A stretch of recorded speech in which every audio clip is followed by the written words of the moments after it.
Hi, I'm Laurence Parker-Brown. Welcome to the Inside Network.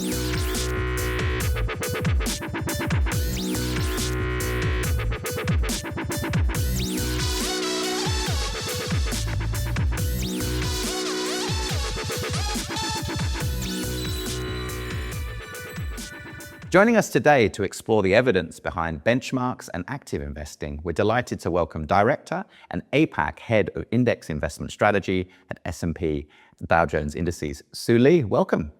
Hi, Laurence. Thanks for having me. It's a pleasure. So, Sue, for advisors that are still learning about this, I think a lot know, but there's always more. What is SPIVA and what is it intended to do? SPIVA stands for S&P Index versus Active. It's basically a scorecard that evaluates the performance of actively managed fund against a benchmark. So what it's trying to measure is the relative performance. It's not what percentage of percent they go up or down, but how they perform against the benchmark.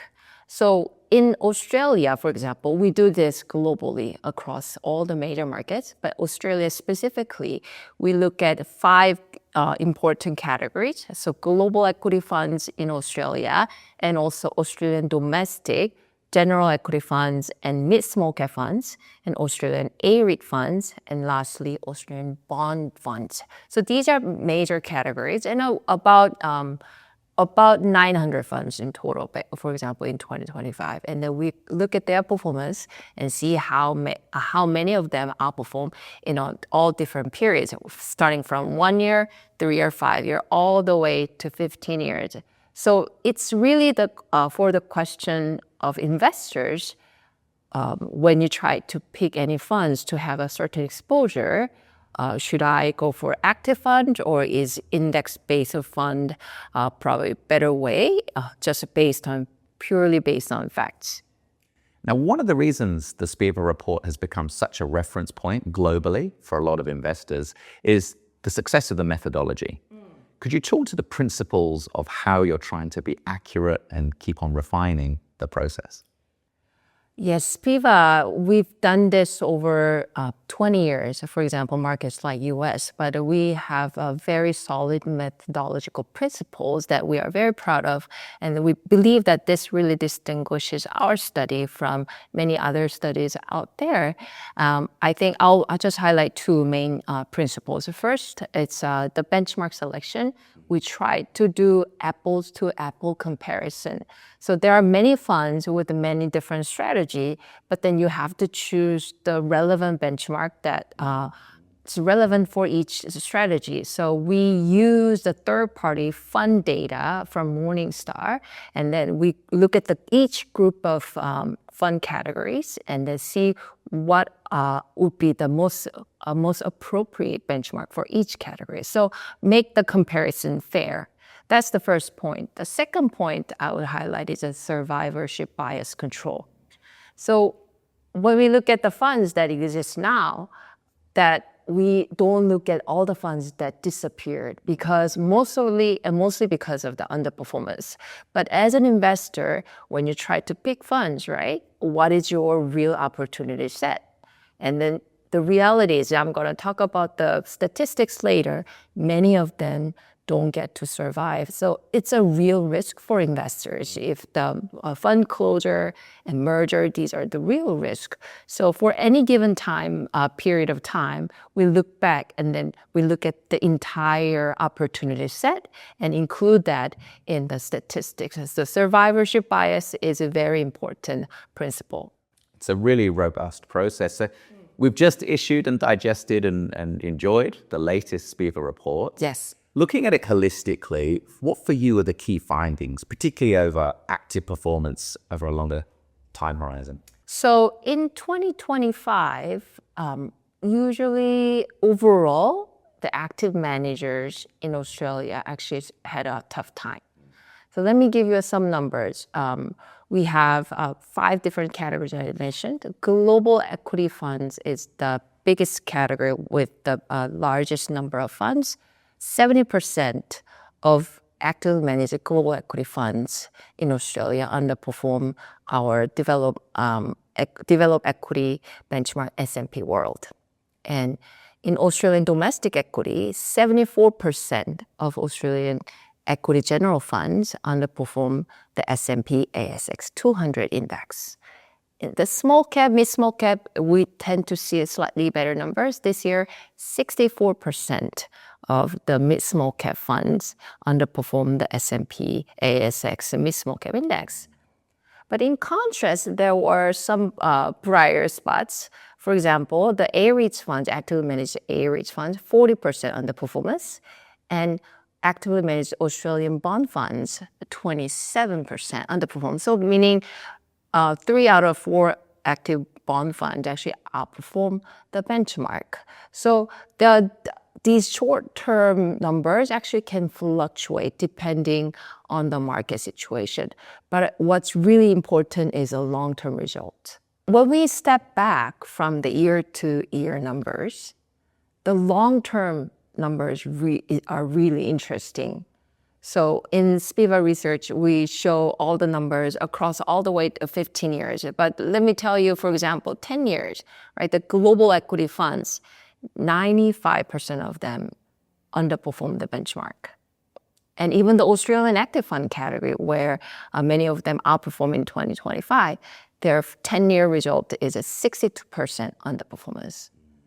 So what it means is, over the long term, it's even more difficult for active managers to produce alpha against the benchmark. Another interesting thing is the survivorship. So how many funds actually get to survive over the long term? Over a 15-year period, about 60% of them, 60% of the funds that existed 15 years ago are gone. So it's actually a really important real-world risk for investors. You've captured it really nicely, Sue, because one of the themes here is persistent success is so hard to achieve. And that's why there's a persistence scorecard. Could you explain to advisors what that does? Yes, so SPIVA tells you how many percentage of funds underperform or outperform, right? But then some people may say, yes, there are still the small number of funds outperform. Then I can try to find those, right?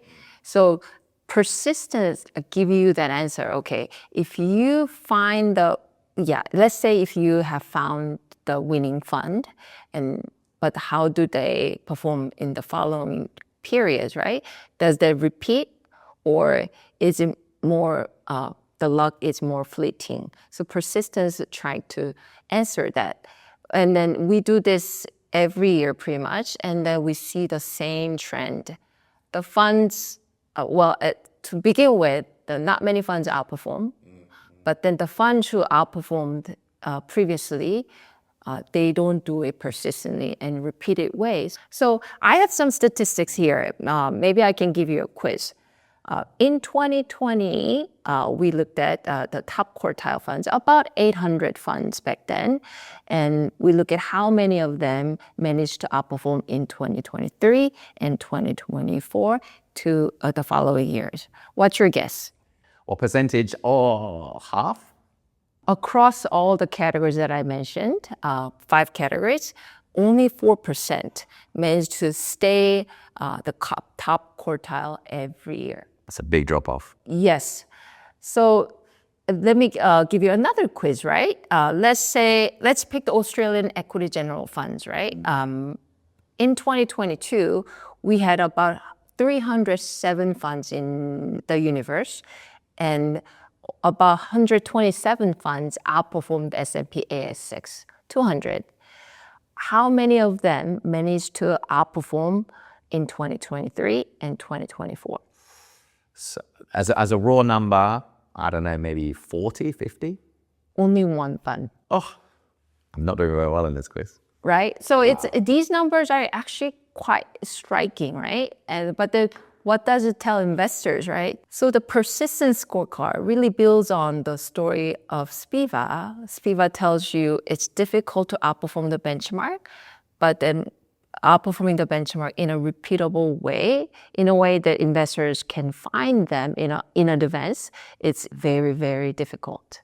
So let's conclude, Sue. Show me some wonderful statistics, a quiz I've failed. It looks like the SPIVA report and the persistence scorecard. It's telling advisors something quite interesting.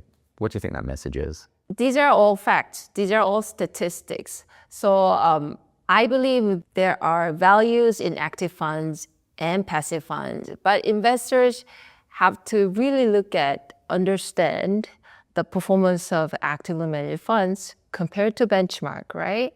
Do they really add value or not? So SPIVA tells us it is hard to beat the benchmark. We have a lot of studies to really explain why that's the case, but these are simple statistics. As persistence scorecard tells us, really identifying this persistent, repeatedly outperforming fund is very, very difficult. So investors can just simply look at this statistics and see where maybe they want to have active exposure through active funds, and then where they want to stay with index-based, low-cost, diversified funds. It's a wonderful piece of research, and I think it will keep evolving. So I hope we can speak next year. Thank you, Sue Lee. Thank you so much.